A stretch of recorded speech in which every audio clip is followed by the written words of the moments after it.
क्या एक और गठबंधन दल छोड़ने वाला है बीजेपी का साथ? क्या स्वामी के बाद बीजेपी को फिर लगने वाला है झटका? क्या है अपना दल एस के अध्यक्ष पटेल के बयान का मतलब? क्या बीजेपी से अपना दल एस की बढ़ रही है नाराजगी?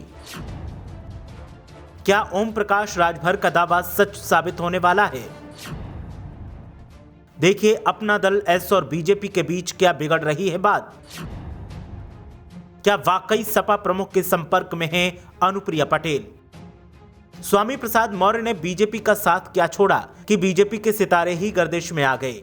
हालात ये हैं कि एक के बाद एक सहयोगी दल बीजेपी को आंखें दिखा रहे हैं और आंखें तरेर के अपनी बात मनवाने की कोशिश कर रहे हैं। एक तरफ तो तमाम विधायक बीजेपी को अलविदा कह रहे हैं, तो वहीं दूसरी तरफ गठबंधन साथी सीटों को लेकर आंखें तरे रहे हैं और साथियों के सम्मान की हिदायत दे रहे हैं। ऐसे में बीजेपी के चाणक्य कहे जाने वाले अमित शाह भी चिंता में दिखाई दे रहे हैं, क्योंकि उन्हीं से हस्तक्षेप की मांग की जा रही है। अब उत्तर प्रदेश और केंद्र में बीजेपी के सहयोगी अपना दल एस के नेताओं के कुछ ऐसे बयान सामने आ रहे हैं जो बताते हैं कि अपना दल एस भी बीजेपी से कहीं न कहीं खफा दिखाई दे रहा है। वहीं ओम प्रकाश राजभर के उस बयान को बल मिलता है जिसमें उन्होंने कहा था कि अपना दल एस के प्रमुख सपा प्रमुख के संपर्क में हैं। दरअसल उत्तर प्रदेश बीजेपी में मची भगदड़ पर सहयोगी अपना दल सोनेलाल ने भी अपनी चुप्पी तोड़ी है। पार्टी के राष्ट्रीय अध्यक्ष आशीष पटेल का कहना है कि नेताओं के आत्मसम्मान का बीजेपी को ध्यान रखना चाहिए। अब गृह मंत्री अमित शाह को इस मामले को अपने हाथ में लेना चाहिए। आशीष पटेल ने कहा कि स्वामी प्रसाद मौर्य का एनडीए से जाना दुखद है। भारतीय जनता पार्टी को यह देखना होगा कि सामाजिक न्याय से जुड़े नेताओं के आत्मसम्मान से कोई खिलवाड़ न हो पाए। पार्टी से लगातार विधायकों के इस्तीफों की झड़ी के बाद अपना दल एस के नेता का बयान बीजेपी के लिए सिरदर्दी बढ़ाने वाला है, क्योंकि सुभाषपा के अध्यक्ष ओम प्रकाश राजभर दावा कर चुके हैं कि केंद्रीय वाणिज्य और उद्योग मंत्री अनुप्रिया पटेल और बीजेपी के एक वरिष्ठ नेता समाजवादी पार्टी के संपर्क में हैं। राजभर ने यह भी कहा कि केंद्रीय मंत्री और अपना दल एस की अध्यक्ष अनुप्रिया पटेल सपा के संपर्क में हैं। अनुप्रिया और सपा नेतृत्व के बीच बातचीत चल रही है। अब सभी को अंदाजा हो गया है कि बीजेपी की उत्तर प्रदेश में विदाई निश्चित है।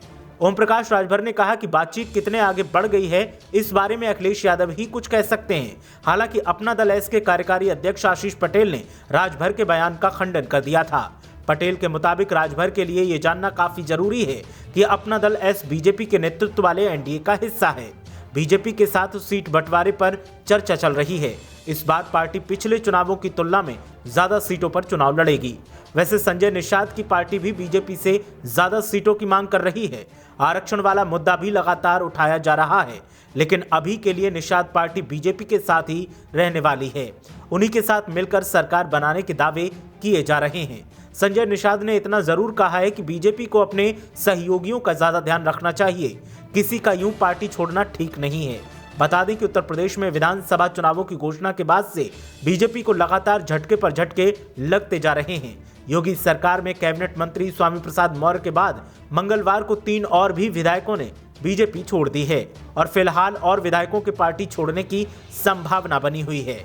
ऐसे में बीजेपी सकते में है कि कैसे गिरते विकेटों को बचाया जाए और कैसे मिशन रिपीट का सपना पूरा किया जाए।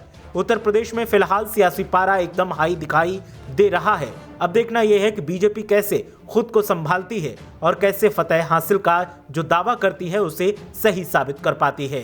ब्यूरो रिपोर्ट, मीडिया हलचल।